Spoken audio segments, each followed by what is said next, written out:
ဘုရားခင်နဲ့မိသားရောက်ဖွဲ့ဖို့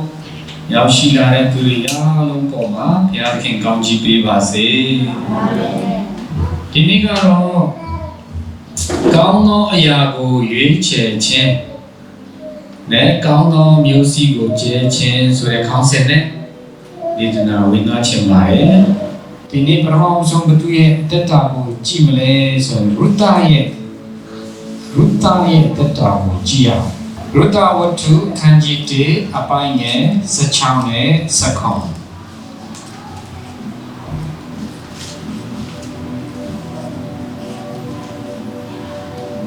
ရုတ္တကကျမဒီကိုရောကိုမစွန့်ပရစေနဲ့နောက်တော်တော့မလိုက်ပဲပြန်သွားစေခြင်းကမပြုပါနဲ့ကိုရောသွားလေရာတော့ကျမလိုက်ပါမည်ကိုရောအိတ်လေရာ၌ကျမအိပ်ပါမည်ကိုရောအမျိုးဒီကျမအမျိုးကိုရောဖျားဒီကျမဖျားဖြစ်ပါစေကိုရောတေးရအရက်၌ကျမတည်၍တကြိုခံပါမည်ဒီချင်းမှတပါအခြားသောအမှုကြောင့်ကိုရောနဲ့ကျမကိုယ်လေဘုရားသခင်ဒီကျမ၌ထိုမြတ်မကပြုတော်မူပါစေတော်ဟုပြန်ဆို၏အဲ့ဒီမှာနှစ်ယောက်ဆုံးဖြတ်ချက်ကမတူတယောက်ကတော့သူ့မျိုးကြီးစီမှာတွားတယ်တယောက်ကတော့သူ့အနေတွားတဲ့နေရာတိုင်းမှာတွားမယ်တည်တဲ့နေရာထိတွားမယ်လို့ဆုံးဖြတ်လိုက်တဲ့အခါမှာဘုရားသခင်ကအဲ့ဒီရုတ္တရဲ့ဆုံးဖြတ်ချက်ကိုအရင်သဘောကျအရင်ဟောတယ်ဘာဖြစ်လို့လဲအဲ့ဒီနောမီကိုးကွယ်တဲ့ဘုရားသည်အသက်ရှင်တော်ဘုရားကောင်းကင်နဲ့မြေကြီးကိုဖန်ဆင်းတဲ့ဘုရားလူတွေကိုကယ်တင်တဲ့ဘုရားဖြစ်တဲ့အတွက်သူ့ရဲ့ရွေးချယ်မှုကမှန်ကန်တယ်ကျွန်တော်အားလုံးသိတဲ့အတိုင်းပဲဂရုတကနောက်ဆုံးမှာဘယ်လောက်ထိကောင်းကြီးခံစားရတယ်လဲဘုရားကရကြတောင်းတော့ပြန်ပေးတယ်အာမင်နောက်ဆုံးမှာဘုရားခင်ကရုတ္တကိုဘယ်လောက်ထိကောင်းချီးပေးတယ်လဲဆိုသူ့ရဲ့သားစဉ်မိဆက်အားလုံးကိုကောင်းချီးပေးတယ်ဘယ်ထိကောင်းချီးပေးတယ်လဲဆိုတခင်ယေရှုခရစ်တော်မှာအဲဒီနော်ရုတ္တကနေမွေးဖွားလာတဲ့သားစဉ်မိဆက်မှာမွေးဖွားလာတယ်အဲ့လောက်ထိ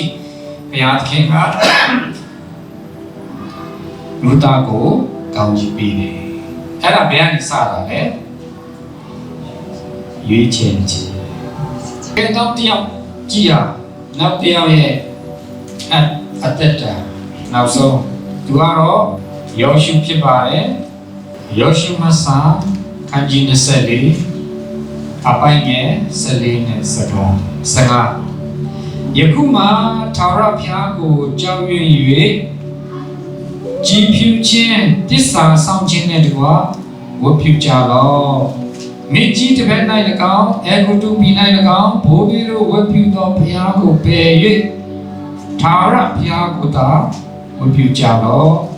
သို့မဟုတ်ထာဝရဘုရားဝတ်မပြုကောင်းမှုတင်နှုတ်ထင်လင်မိကြီးတစ်ဖက်၌ဘိုးဘေးတို့ဝတ်ပြုသောဘုရားတင်နှုတ်နေရာအာမောရိပြည်သားတို့၏ဘုရားများတွင်အဘယ်မီသောဘုရားတို့အားဝတ်ပြုမိအရာကိုယနေ့ရွေးကြလော့ငါနဲ့ငါအိမ်သားဖြစ်ရင်ထာဝရဘုရားကိုသာ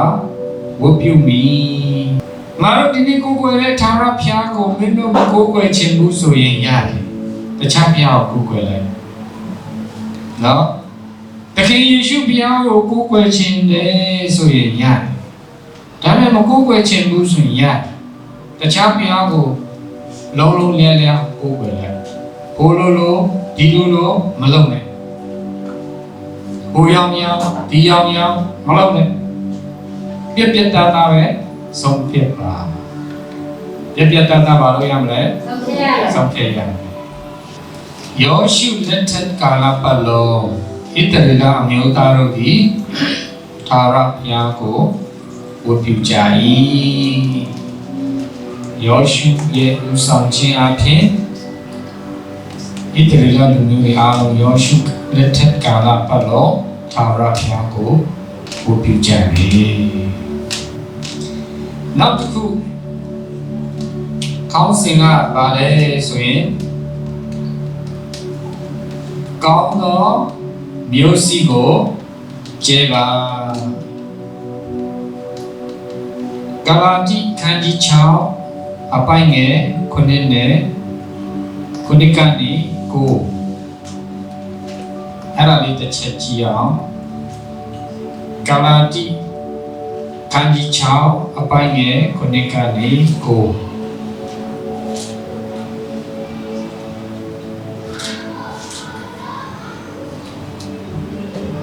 ကျွန်တော်နောက်ကနေလိုက်ဆုံးပြပါအောင်ဂလာတိဝါရစာ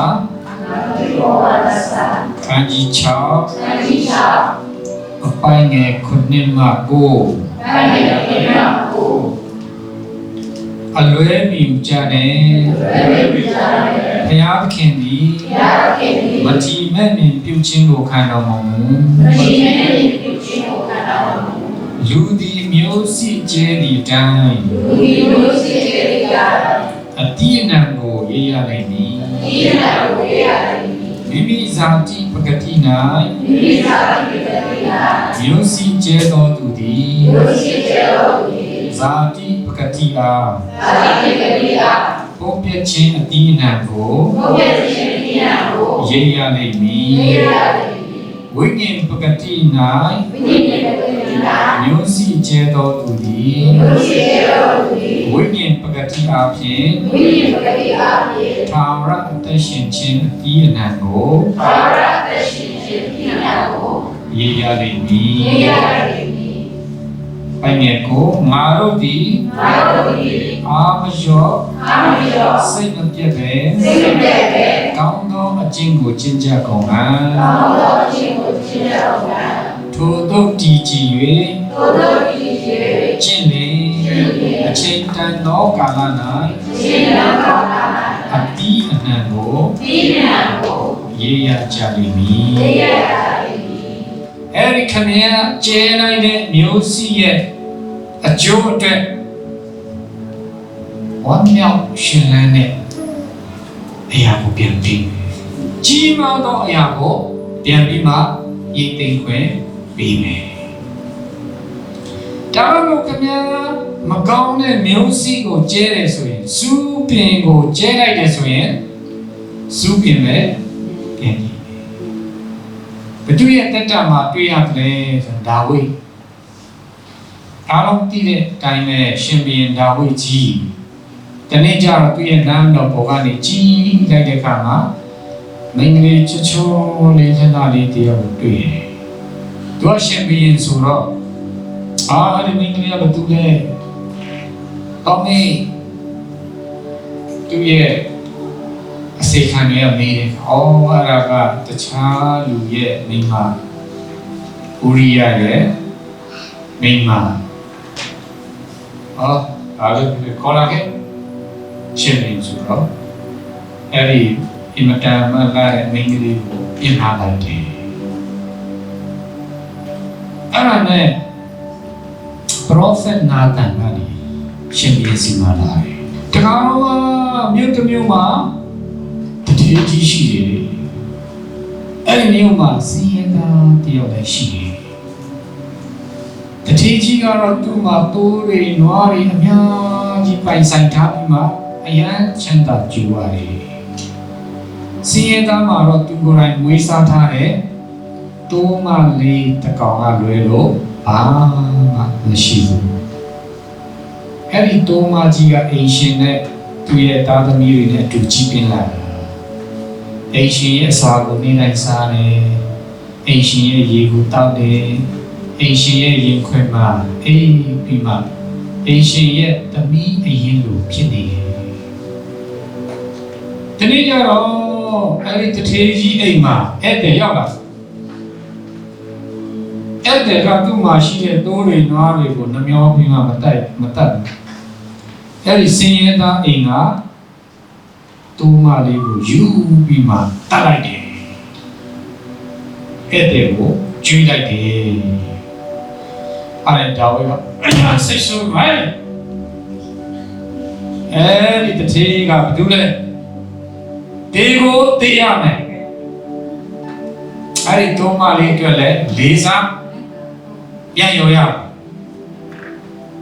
ရှင်မြေတော်ရဲ့အရာစိတ်ဆိုအဲ့ဒါ prophet Nathan ဘာပြောလဲအဲ့ဒီတတိကတော့တခြားလူမဟုတ်ဘူးမင်းအဲ့ဒီတတိကတော့ဗါလဲတခြားလူမဟုတ်ရှင်မင်းပဲရှင်မင်းလည်းအဲ့ပုံဝတ္ထုပြောတဲ့အရာကိုကြားတဲ့အခါပြန်နောက်တရချက်ချင်းသူ့ရဲ့အဖြစ်ကိုသဘောပေါက်တယ်။အိုးငါပါဒါမဲ့သူကမကောင်းတဲ့ music ကျဲလိုက်ပြီ။သူပြန်ခိုင်းရတယ်။ဘလောက်ပဲနောင်တရဘလောက်ပဲအပြည့်ဝင်ချတောင်းပန်သူကျဲခဲ့တဲ့ music သူပြန်ရေးရတယ်။ဒီနေ့ကျွန်တော်တို့နေ့တိုင်းဘာလုပ်လဲ music ကျဲတယ်။ music ကျဲတယ်။ကျွန်တော် music ကကျွန်တော်ပြောတဲ့စကားလည်းဖြစ်တယ်။ကျွန်တော်လုပ်တဲ့အရာလည်းဖြစ်နိုင်တယ်။ကျွန်တော်ဖျားပေးထားတဲ့ကောင်းကြီးမင်္ဂလာပတ်စံလည်းဖြစ်နိုင်တယ်။အဲ့ဒီပတ်စံတွေကိုဘယ်မှာစိုက်တယ်လဲ။ဖျားပေးတဲ့ကောင်းကြီးမင်္ဂလာငါမှာပတ်စံ2000ရှိတယ်။စေရီဝဲမယ်အရေးဝဲမယ်တွားပြီအဲ့ဒါကပါလေမကောင်းသောမျိုးစီကျဲလိုက်ပြီဟောမြတ်ပြည်တဲ့ငါတော်ဟောမရန်ခက်ခဲဆောင်းဆောင်ရှိရောကောင်းသောမျိုးစီကျဲလိုက်ပြီကျွန်တော်နေ့တိုင်းတခုခုကိုရွေးချယ်တယ်လို့ပဲတခုခုကိုအမြဲတမ်းကျဲတယ်ကျွန်တော်မှာရွေးချယ်စရာရှိတယ်လို့ကျွန်တော်မှာအမြဲတမ်းမျိုးစီကျဲစရာလည်းရှိတယ်ကျွန်တော်ဘယ်နေရာကိုရွေးချယ်တယ်ဆိုတာကိုစဉ်းစားပြီးမှအသက်ရှင်ဖို့ရ